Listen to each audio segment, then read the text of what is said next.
الحب فی الله والبغض فی الله. چا سره د مینه او محبت هم د الله د پاره کې او چا سره به بغض او کینم په زړه کې د الله د پاره ساتي، په ذاتیاتو به نه ساتي.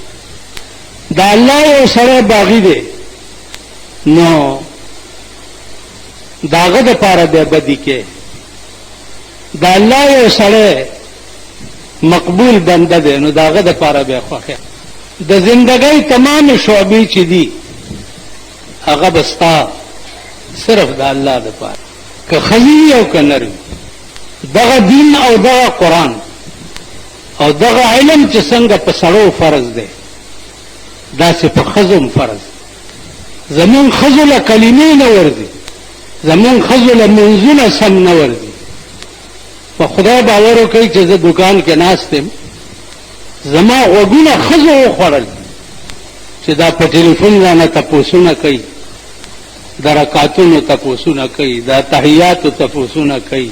ما بل ورځ ټلیفون وشو چې یو ټکی تا ویلی دی په تقریر کې، ما په کیسټ کې اورېدلی دی چې تحیه، نو بیا هغه کیسټ خراب شوی دی، نو دا تحیه څه ته وایي؟ مالته د څومره عمر یې؟ ویل زما به 80 کاله عمر یې.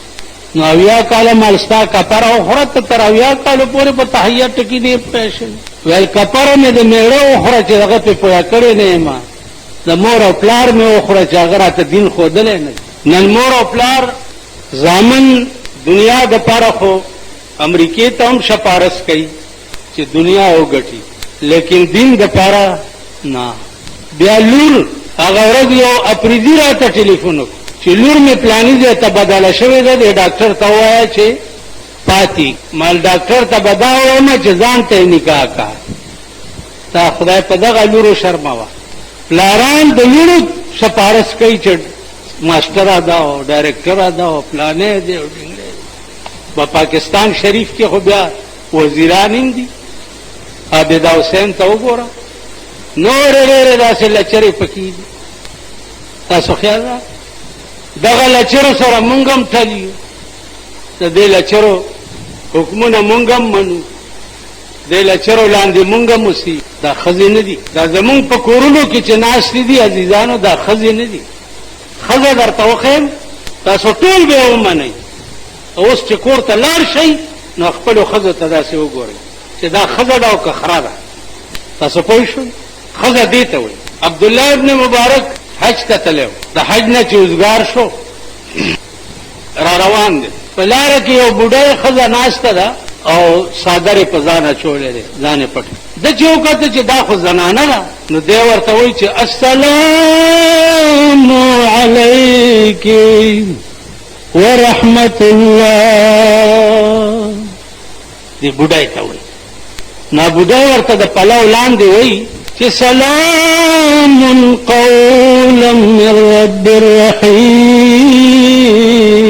الرحیم. هغه آیات ورته وایي چې جنتیان څه وخت کې جنت ته ننوځي او ملایکې ورته په دروازه کې ولاړې وي، نو ملایکې به دا سلام جنتیانو ته کوي چې سلام قولا من رب الرحیم. د قرآن آیات وی او عبدالله ابن مبارک له د سلام جواب ورکړ. نو عبدالله ابن مبارک ورته وی چې بوډۍ دلته څه کوي چې ناست دی؟ نو دا بوډۍ ورته بیا د قرآن آیات چې سبحان الذي اسرى بعبده ليلا من المسجد الحرام الى المسجد الاقصى. نو عبدالله ابن مبارک وی چې زه پوه شم چې دا بوډۍ د حج نه فارغه شوې ده او اوس بیت المقدس ته روانه ده. قرآن ورته وی، د قرآن ژبه کې ورته وی چې د حج پکار دا و چې د حج د زیاره شم او حج بیت المقدس ته روان نه. د قرآن آیات ښځې دې ته وی. دا اوس تبلیغي جومات کې د ښځو جوماتونه هم شته، ښځو چې کوم دین پکې زده کړی. بعضې مولیان راپاسي د ښځو تبلیغ نشته، د ښځو تبلیغ نشته. نه یا ته مې ویل د ښځو تبلیغ نشته، بایسکوپ ته تللی شته، خوله کې د من دانه وخېجه، د ښځو تبلیغ نشته. نن زما خو ښځو له تبلیغ زیات فرض بیا د قرآن آیات وای ورته وای ثلاث لیال سویا. اے عبداللہ ابن مبارک ثلاث لیال سویا درش پر می دلتا وش. نو عبداللہ ابن مبارک ورته بیا وای چې بوډا ستا درش پر دلتا وشوي نو تخریج دا بوډا ورته بیا د قرآن آیات وای چې هو یطعمنی ویسقین. اے عبداللہ ابن مبارک په خدای قسم چې دې میدان کې او دې دشت کې الله مالا روټه هم راکوي او بم راکوي. اوس تاسو به وایئ چې دا روټۍ په میدان کې اوبه ده ډاله څنګه؟ نو دا خو د پاکستان توړې نه دي چې خدای در په اوبه کړي دي. الله هم ورپسې نور در په در کا نور ورپسې خوار وزار نور ورپسې خوار وزار. توړه ده چې وې خورې دوه ورځې مې د توړې اوړه خوړلي پر تېره جمعه ځکه نه وم راغلی چې د توړې اوړه مې خوړلي خېټه مې خراب 3 ورځې را باندې دستونه لګي. کله یو کلي نه غنم را غواړو اوړه وې کله بل کلي نه غنم. دا توړې د دوی کپره وچیچه الله دې دوی په ښځو لورو وشرموي. شرمېدلي خو دوی شرمېدلې ډله به څه وشرمي. پکې د وږو هغه توکې وړئ اوچې روټۍ پکې وړئ کاڼي پکې وړئ صفا کوي یې نه. بیا هغه توړه چې دکاندار راوړي 164 روپۍ نرخ دی په 180 روپۍ 64 93 پیسې دکاندار پکې بله مور باندې خراج شي.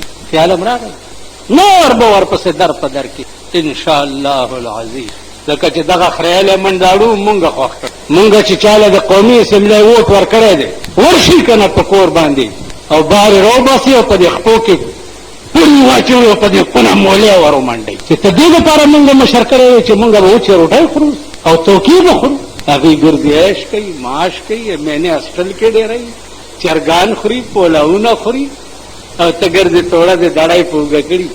دکاندار وایي دړی نه به زیات چاله نه وه 2 سیرونه یو سړي له 7 کسه کور دی په دړی وړو څه چل کېږي. تاسو لږ تحقیق وکوئ چې دا وړه اخیستي چا دي کل هم سرمایهدارو سره ټیک کل هم مالدارو سره. نو دا به وایي چې دا به داګه کې او دشته کې روټۍ څنګه ملایي. هارون الرشید بادشاه په ښکار وته چې ښکار یې وکړو روټۍ یې خوړه. یو کارګر راغی د هارون الرشید د مخې نه روټۍ اوچته کړه والوت. هارون الرشید ویل ها کارغه څنګه دا جرأت وکړو چې زما د مخې نه روټۍ اوچته رانیسئ. هارون الرشید هم پاس سور شو وزیران ورپسې سواره شو. کارغه خو په هوا منډې وایي دی ورپسې کارغه د یو غره نه واوړېدو دیم ورپسې ور واوړېدو چې ګوري داسې یو تړلی سړی پروت دی سر وختې د کارغه هغه روټۍ یوړه هغه سړي له یې په خوله کې ورکړه چې دوی ورورسېده کارغه ترې والوت. دې سړي نه تپوس کړي دا څه چل دی؟ ویل په لاره تلم غلو وشو کولم لاسونه خپې راته په خپل څادر او پټکي وتړل او هغوی رانه لاړل. اوس ځانم نشم پرانیستی او څوک راځي هم نه په دې لاره. ویل نو بیا خوراک او بسکل دا څه چل دی؟ ویل په خدای قسم چې کله نه غلو تړلی م او هغوی رانه تلي دي دا کارغه ټیم په ټیم اوبه هم په مخوکه کې راوړي او مال یې په خوله کې راچوي او روټۍ هم په مخوکه کې راوړي او مال یې راچوي. خدای کولی شي داسې که نه. ته وایه په دشته کې بوډۍ له به د روټۍ سي چل کېده نو هغې ورته ویل هو یطعمني ویسقین. په دې میدان کې الله ماله روټۍ هم راکوي او اوبه هم راکوي. بیا ورته وایي بوډۍ دلته خو اوبه هم نشته ته د مانځه څه چل کوې. نو دا بوډۍ ورته وایي تا قرآن نه دی ویلی فإن لم تجدوا ماء فتیمموا صعیدا طیبا. الله وایي که اوبه درته نه میلاوېدې نو تیمم وهه په خاوره پاکه باندې. زه تیمم وم او دلته قرآن ویلو ځې دې ورته لاو هسې راونیو او کېنولو چې دا بوډۍ پې سورېده هغه منډه کړه دا بوډۍ ترې پرېوت ده ور منډه کړه عبدالله ابن مبارک چې و بوډۍ ته خو نو بوډۍ ورته څه وایي چې قل للمؤمنین یغضوا من ابصارهم رانږدې کېږمه زه پردهداره ښځه یم او داس نه پرېوتم هسې نه چې ستا نظر په ما پرېوځي ته چېرته ګناهګار نه شې. اوس تاسو به خپل نظرونه وساتئ دا کټۍ چې ګرځي په سړکونو باندې بچ بشي پلتی وه بچ بشي دا یو تحقیق وکړئ چې اپریدی ژبه کې اړتاوره څه ته وایي. څه شی ټول وایي درته اړتاوره هغې ته اپریدیان څه وایي اړه تاوره اوس بستا هغه نیکه بد شي د دې اړه تاوره نیکه به دې بد اوس بوډای ده د اویا اتیا کالو او عبدالله ابن مبارک ته د قرآن آیات وایي چې قل للمؤمنین یغضوا من ابصارهم اے عبدالله ابن مبارک ته شاک او سترګې پټې کا زه پاس ورېږم هسې نه چې ما وګورې او ته چېرته ګناهګار نشې تاسو په ایمان ووایئ چې زمونږ ښځې او زمونږ سړي دې قرآن په دې آیاتونو عمل کولی شي خدای قل للمؤمنین یغضوا من ابصارهم مسلمان ته ووایه چې ښځه وګورې سترګې ښکته وقل للمؤمنات یغضضن من ابصارهن او ښځو ته ووایه چې سړی وګورې نو سترګې ښکته په دې دوه آیاتونو باندې ایمان پاکستانیانو راوړی دی دا قومي اسمبلی کې چې کوم اولیاء ناست دي او بزرګان بې نظیره سرې شونډې نری غاړه هغې به چې تقریر کولو دې اولیاو به ورته کته که نه نو د دې قرآن دشمنانو دا ټول که نه ما ته څوک وایي ته ممبر کېږې نه ما زه ممبر کېږم زه به دوی سره څه کوم دواړه تاورو سره په اسمبلی چې دننه وځم کافر کېږم به او چې راوځم بیا به کلمه وایم مسلمانېږم زه به دوی سره څه کوم عبدالله ابن مبارک وایي چې زه روانم دا سپړی مې نیولی دی څه اشعار وایم دا بوډۍ راته د پاس نه آواز کوي چې فقرؤوا ما تيسر من القرآن